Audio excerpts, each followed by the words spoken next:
I'm going to BKB black hole the void. It's tough because your win condition is just neutered. And can you even make any sense of Secret's lanes here?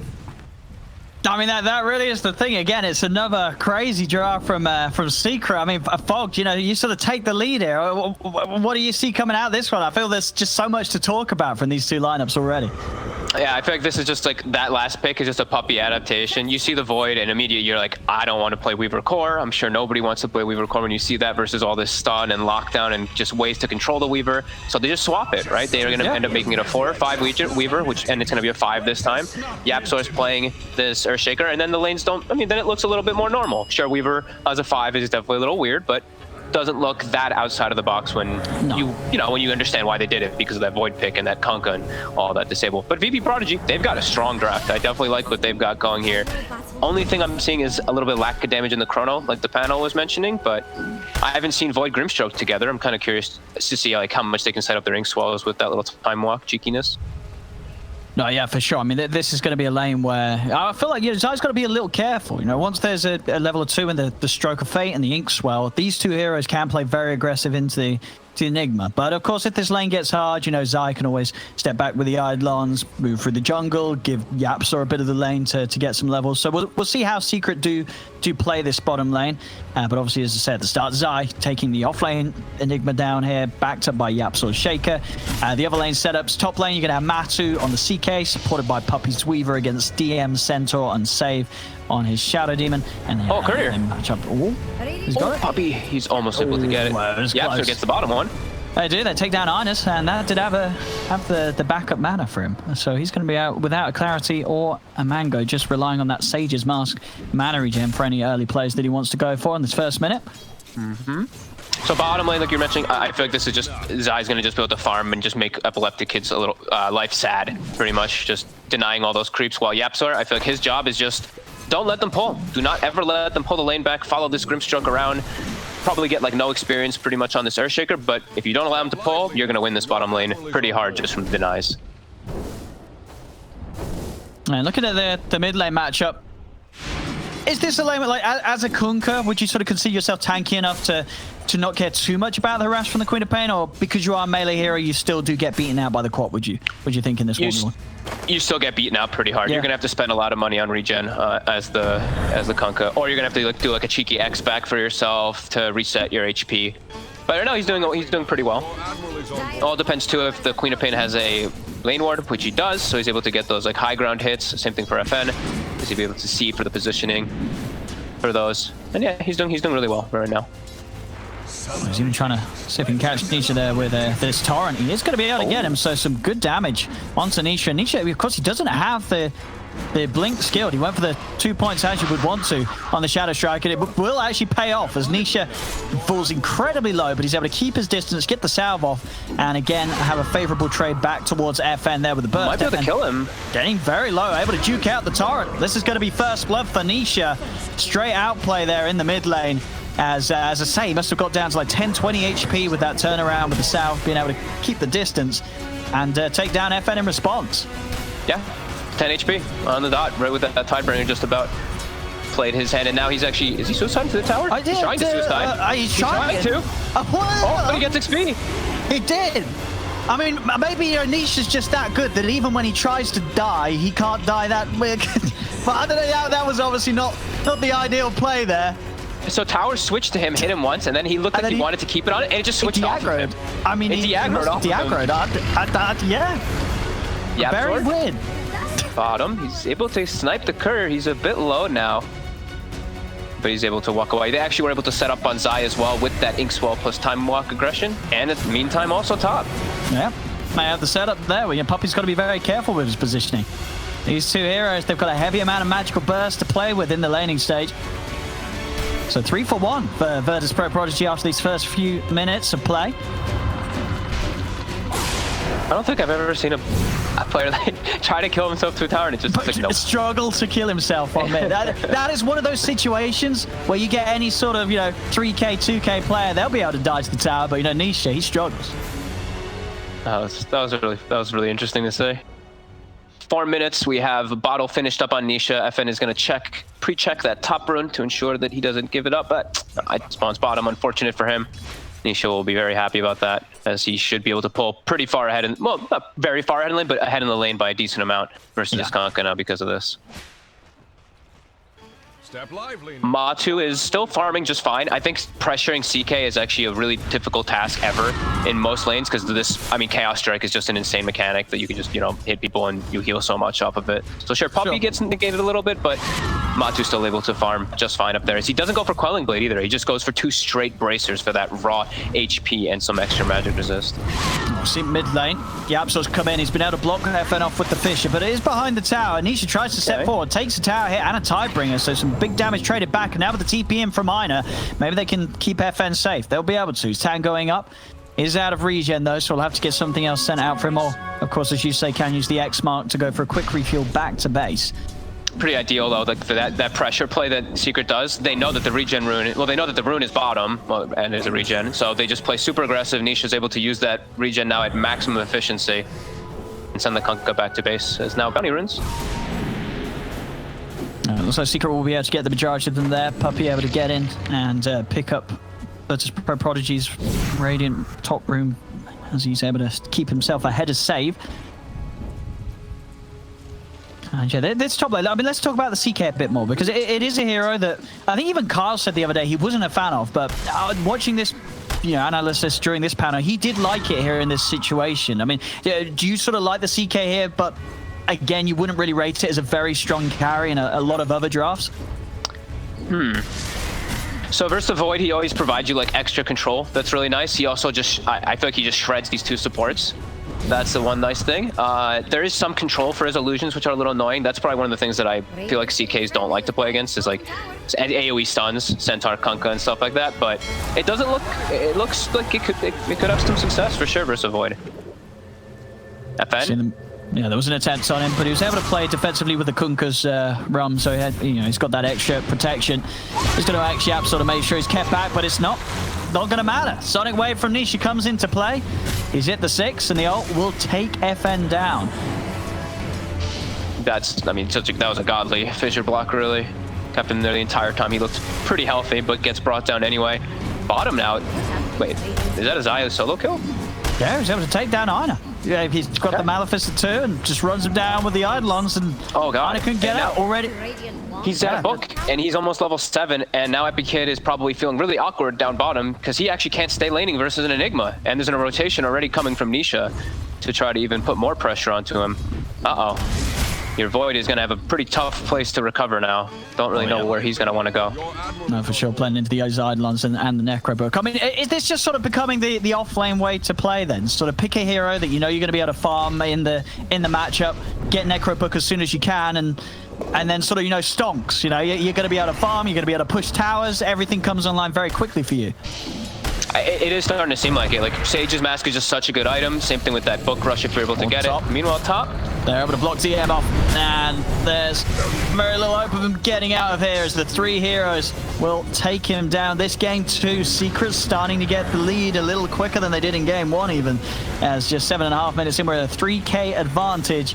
All the Secret's cores having some incredible free farm, and for as early as the game is at 7 minutes in, it's already a decent amount more than the cores of VP.Prodigy are having across the board here off the back of these lanes. So yeah, they've got to make something happen. I'm really concerned for Epi Kid. I don't know what he's going to do for the next few moments of the game. I feel like he doesn't have a home because he doesn't have a lane he can go to. He kind of just has to try to find his level 6 somewhere. Because bottom's going to get pressured super hard now by this Enigma and a rotation from Puppy. While Matu is now at Freedom. The top lane, I feel like, was the most successful one that VPP had set up, and he's free farmed through it entirely anyway. Yeah, and we've seen what happens when Matu gets space. You know, he's going to be able to start shooting ahead at the top of that net worth. So bottom. VP.Prodigy, they've really got their hands full. They've got to find somewhere to make something happen. Bottom lane, DM's going to get gone, and he pops the Stampede, but the control, it's there from Secret. With the Malefice, with the Rift and the Bolt from Matu. There's no amount of running that DM can do to save himself over towards mid. Nisha drops the Sonic Wave onto Ina. It's starting to get a little bloody. And it was another regen rune. So Nisha's full mana again. He can continue looking around the map to pressure or look to steal some farm, whichever the choice is. Looks like, okay, they're going to send the Void up top. probably the only place that he had left to actually go for. Still not the safest place, of course. And in the meanwhile, we see Secret, they're starting to collapse and take over the opposing jungle here. 4K gold advantage already. Zai is this Enigma with his Necro book. What do? You know, you got to put a lot of attention onto him if you want to slow him down. And if you don't have anything being focused on Zai, he's just going to be farming as quick as both Nisha and Matuma Man. If anything, he's probably going to be farming faster with his Necro book. You know, this Enigma's going to get out of control. And he's going to do the same. I think Kyle was the one who mentioned he could just do the same exact build as he did in the last game. He could just go for this Greaves build. He could go for this tanky build, and they can just run up and look to team fight around him rather than looking to rely off of a black hole, which can get countered for the majority of the early game. You can just play that tanky just walk up and act as that type of initiator, which gives YapzOr a bit more freedom to go for his Blink Dagger. Up top, they will manage to make sure they have one of the outposts coming into the 10th minute. But Epikid, he's hit the 6, but definitely still that issue does lie, as you in the panel have mentioned upon. Sure, you've got the Chronosphere, but it's not like he could just go Chronos someone and the rest of his team can guarantee a kill. They don't have that insane instant burst follow-up. Epikid top. Matu is here. He's almost gets the stun on him, actually. He's able to jump away. He's actually got a Midas queued up on an Epikid. That's an expensive item. I don't know about that, Fogged. I mean, you're the expert here. What do you reckon? I don't see that item ever. I just don't see that item ever anymore. I'd rather see him buy a Necro book, dude. You know, if you want to go for farming and some extra, the Midas Void. I don't know. We'll see. We'll see what he does with it. But I'm not a believer. Honestly, he might be feeling a little bit pressured already because he's like, I'm not getting farm. I'm our kind of like solo carry. I'm not sure. He's probably just a little scared as bottom. DM. We'll have to stampede away. Yeah, Zai even holding back there. Didn't want to pop the black hole. He doesn't care for DM's life. He's like, you can walk away. I just continue to farm, you know, on top of the Arcanes, Necro book, 800 gold. All the secrets cores still staying ahead. And yeah, we'll see. As I'm always excited when we do see Voids do these sort of builds, but definitely more often than not, they have ended in tears. Is that why you're excited to watch him end in tears? To watch end in tears. No, I'm excited to see for the potential that it does work out. The potential that the Midas pays off. And nowadays, with how much a Midas costs and everything, the game's got to go pretty long for it to be a good investment. I mean, you can argue as much about, it gives you the attack speed, but it's, yeah, sure, buddy. We'll see. We'll see. We will see indeed. Fight. They've got FN kind of locked in a weird spot here. He's going to get the bow out. And he managed to stun him. Zai's going to step forward. There, he's up, pivoting straight into an Echo Slam. Oh, no! Oh, and a black hole follow-up too. Oh, dear. Oh, no, and YapzOr actually off the mark with a little bit of that enchant totem, but don't time walk into that, Mr. Epileptic Kid. He almost had a godly chrono, though. It was almost like a 3 or 4 man chrono. Yeah, to protect his Kunkka, but still. You know, I could have almost won a TI, you know, if you could still stretch some boundaries. Yeah. Oh no. Well, Secret's just starting to really run away with things. It's a 5-game series. We can't have a 2-0. We can't have a 2-0 here. It's not possible. It's not actually possible, so don't worry. Do not worry. I mean, yeah, that's very true. But this one's going to be painful so far, though. Yeah. Matu now, I look at this, like, that was their time to get something in, and they literally just find the perfect target. They find FN in the river, and he gets fissure trapped, and they can't actually like do anything to protect him. Oof. Now Secret's gonna back up, and they're just gonna farm, right? They're just like, okay, we spent our cooldowns. The onus is on VPP to try to do something while these cooldowns are not at the ready, and I don't think VPP can really force any type of issue here. They're just gonna, Secret can just continue to force the bottom lane in and give so much information of that from Zai. I mean, we did see last game, VPP, whilst being behind, they were good at that, right? They did identify these timings where they could actually find kills on Secret's heroes. But yeah, this game, it just feels a whole lot harder with the heroes that they're playing with. As Epikid, he's nearly got the Midas. So we're nearly seeing the Midas online. He's going to be able to step away. The Fisher does grab him. Not really going to be something that they can chase on for. They'll turn over towards Zyner in the mid lane. Did get the Inkswell stun off onto Matumba Man. FN looking for the tie, bring a hit back onto Nisha, but Nisha still got a lot of HP to play with. They'll go with the Demonic Purge onto Matumba Man, but there's very little ways that they can follow that up. Matu's going to be able to walk away. He does not care at all about being Demonic Purged. Epi Kid stepping in to the red. The stun. Oh no. Oh no. Oh, and he was so close to his Midas. He was so close. He's sitting on 16-60. He must have nearly had the goal for the recipe before that. Well, it's falling apart. I'll be honest. It was probably GG when he queued up the Midas on Void. I think that's become sort of a pseudo way to say this game's over. I don't think you queue that item up if you think you've got a chance. As this one's getting bloody. It's 14-3, 15 minutes in, 9k lead for Secret. And they're tipping Zai, because Zai's just, Zai's, they're all killing people mid, and Zai's like, guys, I'm pushing bottom. Pushing some waves, getting my farm, got my Blink Dagger at the ready. They're just, this is just them coasting now. They just snowballing out of control. VPP, they don't know how to recover at all. Like I'm seeing them, like everyone's just trying to farm desperately. I saw like Grimstroke hitting mud golems and stuff for the last few moments. Oh, that's not. Yeah, they're feeling the pressure. No, that's not. I mean, well, things can happen. So if Epi Kid gets the Midas and they hold on for about another 60 minutes, we could. You never know. Late game faces forward. If you can get there. Chronosphere, where's the counter? As they talked about before, there is actually a counter. They do have Aghanims on the Weaver potentially down the line. So, and it's also a CK with limit. They have some limited damage inside that Chronosphere. This is a 2,440 HP CK already at the moment. That's quite a tanky core at 20 minutes. Well, it's actually not even 20, 16 minutes. 60 minutes. But you know what? You never know. Last game, VP.Prodigy, they were 10k down. They got some good fights going. They were able to push the game onto how long was game on? About 45 minutes. There we go. The Midas is done. He's got his Midas. Okay.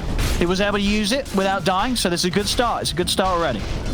They do have DEM also with like a Blink Dagger, but when I look at like the way that their damage comes out, like if let's say he blink stuns, and like what's their follow-up gonna be? Their follow-up really has to be the Kunkka and the boat and everything, and they need to have like everybody throw everything, and I don't feel like it's that much versus what Secret's acquired already, right? Like let's say the CK gets caught by it, he's probably just fine if he gets hit by all their spells. If they catch the Quap, a little bit of a different story, but it's just a little bit of limited damage now in comparison, because Secret's just crushed this early game now. Yeah. CP's coming on the bottom. They're hunting for DM. He has got the blink done. He'll go a little deeper. The bugs, they are going to find him in the trees. Have they got any TP cancel? They do. Nisha's got his Yules. DM is going to be held behind. He has got a Stampede if he wants to try and make a run for it, but he won't even attempt to do so. DM will fall. Back over towards the mid. Matu is going to have a bit of a fight against FN, but FN has got the boat and turret. They'll put a stop to Matu's attempts, but no, well, maybe it won't. Matu tries to put him back in. Epi Kid, he comes in with the chrono though. Have they got the damage? It's getting back to low, but then the block He's in. He's got the three of them. The setup's there for the Fisher. Matu with the armor is going to be able to keep himself alive. VP.Prodigy get team wiped. And I mean, as I say, think they might be ready. I think they're pretty ready to call it. Yeah, they called it. Yeah, I mean, I think he only uses Midas once this game as well. I mean, but it's a 5-game series. Sometimes games like this happen against Secret. It's against Secret, right? That's what you're telling yourself at the moment. If you're VP.Prodigy, you're like, well, you know what? It's Team Secret.